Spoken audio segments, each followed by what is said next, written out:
All right, so we are going to take a look at the reading for over the weekend. This essay by a man called Barry Lopez, and the title of the essay is called A Literature of Place, and it's on page 463. And make sure that you are in the volume 2 of your My Perspectives book, because you won't find this in volume 1. All right, so take a look at the background here, right? It says nature writing, which Barry Lopez discusses in this essay, is literature written to describe the natural world and our relationship to it. This genre has a strong North American tradition. Possibly the most widely recognized American nature writer is Henry David Thoreau, which we read some of his work back in first semester, so you can think back to that as a starting point. In the United States in recent years, a kind of writing variously called nature writing or landscape writing has begun to receive critical attention, leading some to assume that this is a relatively new kind of work. In fact, writing that takes into account the impact nature and place have on culture is one of the oldest and perhaps most singular, so that means like unique to, threads in American literature. Herman Melville in Moby Dick, Henry David Thoreau, of course, and novelists such as Willa Cather, John Steinbeck, and William Faulkner come quickly to mind. And more recently, Peter Matheson, Wendell Berry, Wallace Stanger, and poets W.S. Merwin, Amy Clampitt, and Gary Snyder. He's giving some examples of this type of literature that he's talking about. If there is anything different in this area of North American writing, and I believe there is, it is the hopeful tone it frequently strikes in an era of cynical detachment. Okay, we're talking about a hopeful tone. There is hope in this type of writing. And its explicitly dubious view of technological progress, even of capitalism. So here, this is his description, right? This is nature writing. One of your questions asks you to look at kind of look at his definition of nature writing. That quote, that paragraph there would be a good place to start for that. The real topic of nature writing, I think, is not nature, but the evolving structure of communities from which nature has been removed. Not talking about nature itself, but more what happens when you remove nature, often as a consequence of modern economic development. So that could be, for example, urbanization, right? Things becoming cities. A recent conference at the Library of Congress in Washington, I think that would be Washington, D.C., not our Washington, um, Watershed Writers, Nature, and Community, focused on this kind of writing. It was the largest literary conference ever held at the library. Sponsors, in addition to the library, were U.S. Poet Laureate Robert Haas and the Orion Society of Great Barrington, Massachusetts. It is writing concerned further with the biological and spiritual fate of those communities. I'm going to talk about this idea of spiritual. That's going to come up a few times throughout this. And what he means by that, I think, is going to become clear as we keep going. It also assumes that the fate of humanity and nature are inseparable. So this is an important point, right? The fate of humanity and nature are inseparable. You cannot take those things apart. Our fate as a race is tied closely with what happens with nature, according to him. Nature writing in the United States merges here, I think, with other types of post-colonial writing, particularly in the Commonwealth countries. Commonwealth countries, those are like countries that used to be part of the British Empire, so Canada, Australia, India are all examples of Commonwealth countries. So countries that would sort of descend from the British tradition, which we do too, although we're not considered a Commonwealth country because of the American Revolution. In numerous essays, it addresses the problem of spiritual collapse in the West. And like those literatures, it is in search of modern human identity that lies beyond nationalism and material wealth, right? So the it here, right, his this pronoun is referring to what he calls nature writing, right? So again, I'm asking you in the questions to define nature writing. That would be another good place to look as you're looking for that definition. This is a huge, and not to say unwieldy topic, and different writers approach it in vastly different ways. The classic struggle of writers to separate truth and illusion, to distinguish between roads to heaven and detours to hell, knows only continuance, not ending or solution. But I sense collectively now, in writing in the United States, the emergence of a concern for the world outside the self. It is as if someone had opened the door to a stuffy and too much studied room and shown us a great horizon where once there had been only walls. I think the idea that he's getting at here is that perhaps previous to this sort of focus on what he calls nature writing, that writing was more internally focused or focused on the individual and the person. And that if we open the door and we consider people as being part of something bigger, as part of nature, then all of a sudden, right, you open the door to a great horizon. There are new things you could write about, new things you can ponder, new ideas, new opportunities for literature.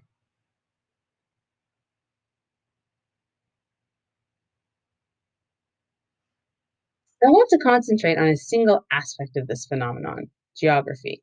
But in doing so, I hope to hew to a larger line of truth. I want to talk about geography as a shaping force, not a subject. Another way critics describe nature writing is to call it, quote, the literature of place. A specific and particular setting for human experience and endeavor is indeed central to the work of many nature writers. I would say a sense of place is also critical to the development of a sense of morality and human identity. So clearly, to him, a sense of place is really important, right? If it's central to developing morality and identity, then that's worth noting, right? So we'll say to Lopez, a sense of place is really important. After setting on a few thoughts about place, I'd like to say something about myself as one writer who returns again and again to geography, as the writers of another generation once returned repeatedly to Freud and psychoanalysis. It is my belief that a human imagination is shaped by the architectures it encounters at an early age. The visual landscape, of course, or the depths, elevation, and hues of a cityscape play a part here, as does the way sunlight everywhere etches lines to accentuate forms.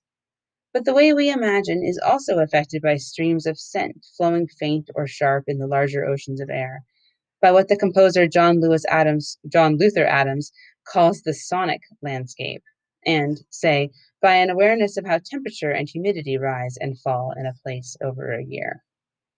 So he's talking about place in a really broad sense, right? That this isn't just about like what you see, but it's also about what you feel. It's about, the humidity and what it sounds like, right? That would be the sonic landscape, humidity and temperature. That this is all part of place and it is all part of what shapes you from an early age, right? The architectures it encounters. So by architectures, he means, all of these things. My imagination was shaped by the exotic nature of water in a dry California valley, by the sound of wind in the crowns of eucalyptus trees, by the tactile sensation of sheened earth turned in furrows by a gang plow, by banks of saffron, mahogany, and scarlet cloud piled above a field of alfalfa at dusk. He's describing the landscape of his childhood, right?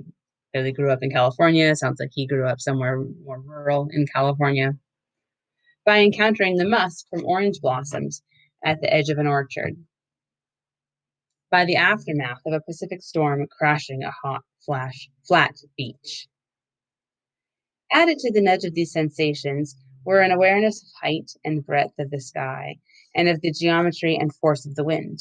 Both perceptions grew directly out of my efforts to raise pigeons, and from the awe I felt before them as they maneuvered in the air. They gave me permanently a sense of the vertical component of life. He's talking about these sort of significant experiences of his childhood and as they connect to nature.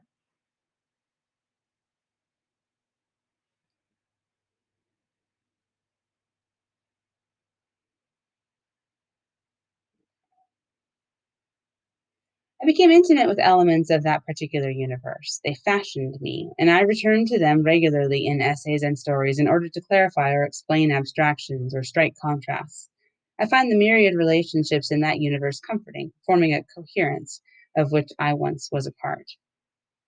He says that that's because that's part of who he was from a young age, that when he's trying to explain things, he often refers back to that, right? That's like a reference point for him, this early childhood experience with this landscape. If I were to explain the process of becoming a writer, I could begin by saying that the comforting intimacy I knew in that California valley erected in me a kind of story I wanted to tell, a pattern I wanted to invoke in countless ways. And I would add to this the two things that were most profoundly magical to me as a boy: animals and language. It's easy to see why animals might seem magical. Spiders and birds are bound differently than we are by gravity. Many wild creatures travel unerringly through the dark, and animals regularly respond to what we, even at our most attentive, cannot discern. It's harder to say why language seemed magical, but I can be precise about this. The first book I read was The Adventures of Tom Sawyer. I still have the book. Underlined in it in pen are the first words I could recognize: the, a, stop, to go, to see. I can pick up the book today and recall my first feelings like a slow, silent detonation. Words I heard people speak, I was now able to perceive as marks on a page. I myself was learning to make these same marks on ruled paper. It seemed as glorious and mysterious as a swift flock of tumbler pigeons exploiting the invisible wind.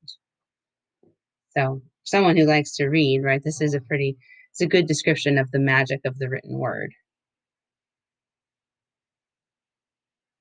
How words that you had heard since, before you can remember, now all of a sudden you can figure out how to discern those from marks on paper, create them with marks on paper. I can see my life prefigured in those two kinds of magic: the uncanny lives of creatures different from me, and later of cultures different from my own, and the twinned desires to go, to see. I became a writer who travels, and one who focuses mostly, to be succinct, on what logical positivists sweep aside. Now, what exactly does that mean? I'm not really sure, but I'm hoping that that becomes more apparent as we keep reading, right? What is a logical positivist? What's he talking about there? I'll have to keep reading and see if I can figure it out. My travel is often to remote places: Antarctica, the Tanami Desert in central Australia, northern Kenya. In these places, I depend on my own wits and resources, but heavily and just as often on the knowledge of interpreters, archaeologists, field scientists, and anthropologists. Eminent among such helpers are indigenous people, and I can quickly give you three reasons for my dependence on their insights. So indigenous people, right? People who are native to that area, not just these scientists, but the people who are, who have been there for generations. As a rule, indigenous people pay much closer attention to nuance in the physical world. They see more, and from a paucity of evidence thoroughly observed, they can deduce more. Paucity means like a shortage or a lack of. So basically saying that they don't need as much evidence to come to conclusions. They can learn more from less information about the land. Second, their history in a place, both tribal and personal, is typically deep.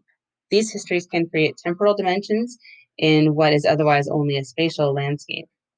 Temporal, meaning like having to do with time, and spatial, of course, having to do with space. So he's saying that the indigenous people that he encountered are able to create more depth because they can combine time and space in a landscape because of a sense of history of the place.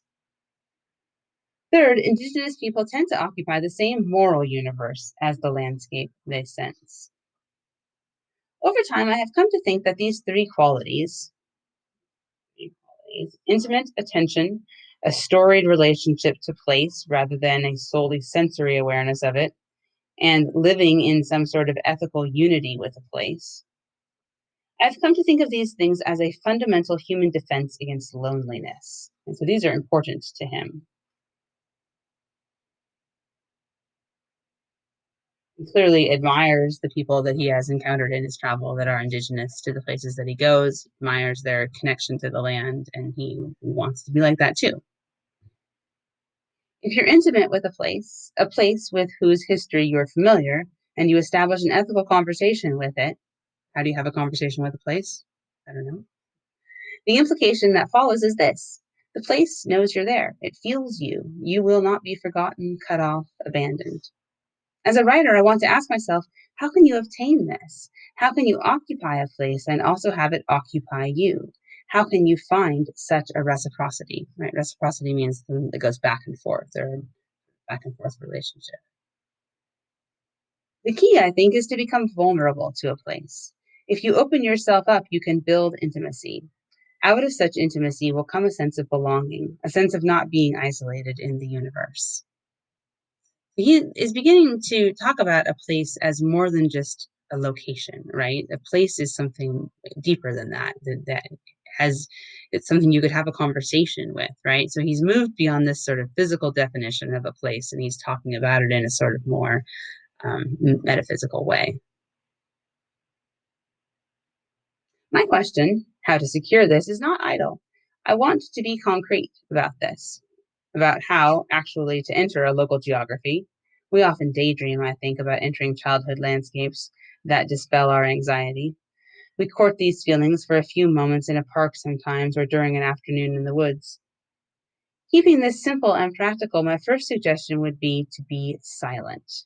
He says, okay, in order to achieve this, right, in order to sort of get this reciprocal relationship and to become vulnerable to a place, it is important to be silent. Right? This is step one.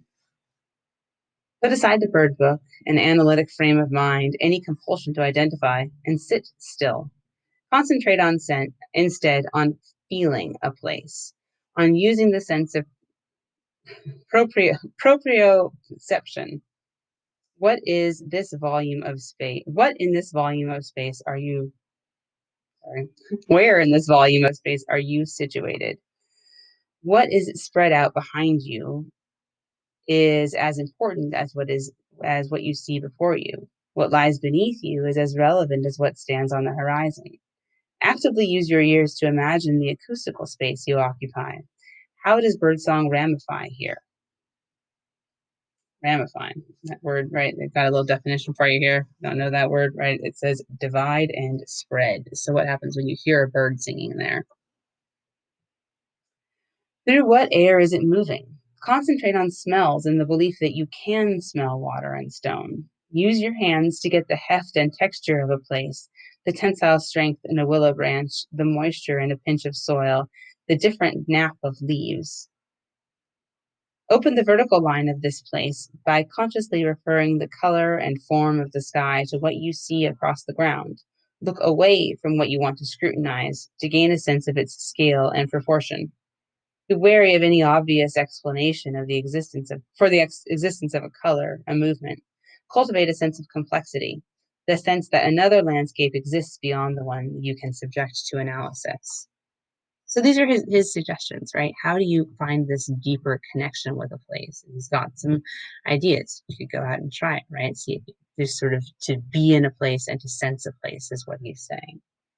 So I'm going to mark this, right? This is how to become vulnerable. Oops, vulnerable to a place.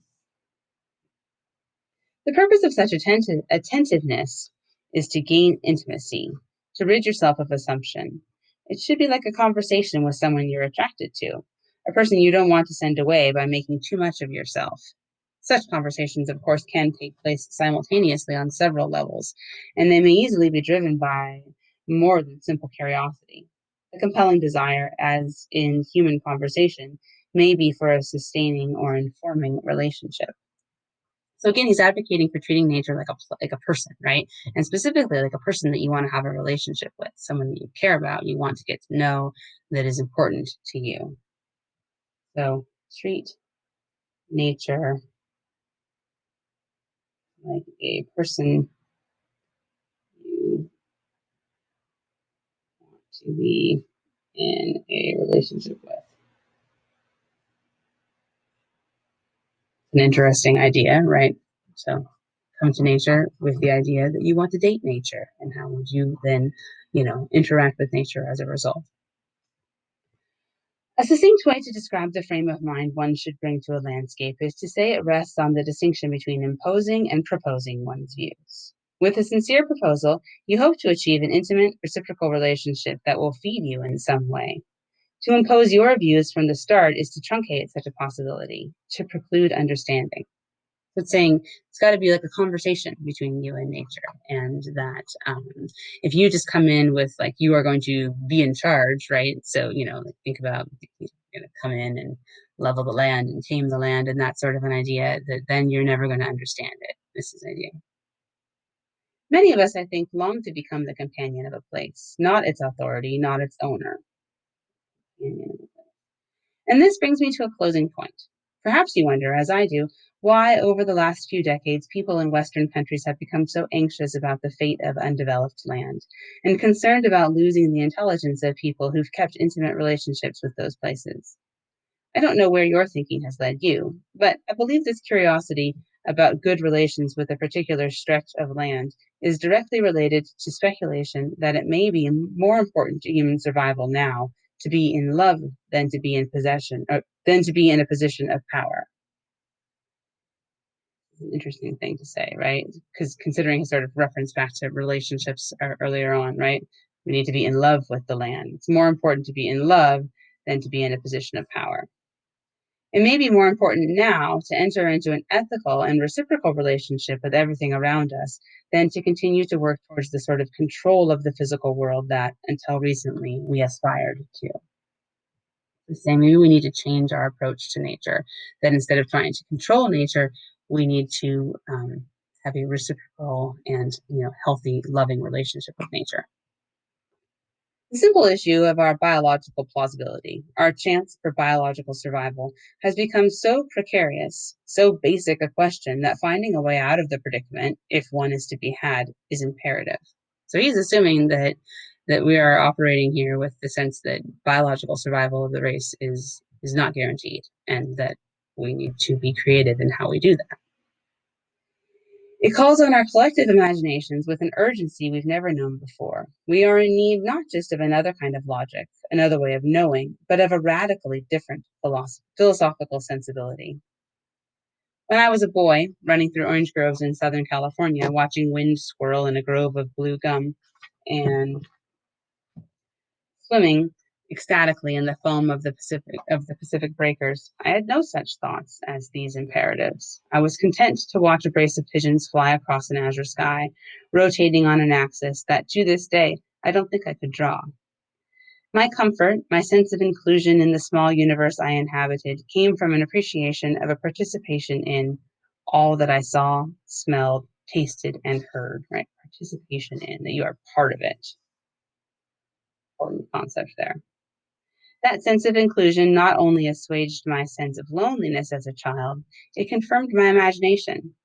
And it is the single thing, the power of human imagination to extrapolate from an odd handful of things.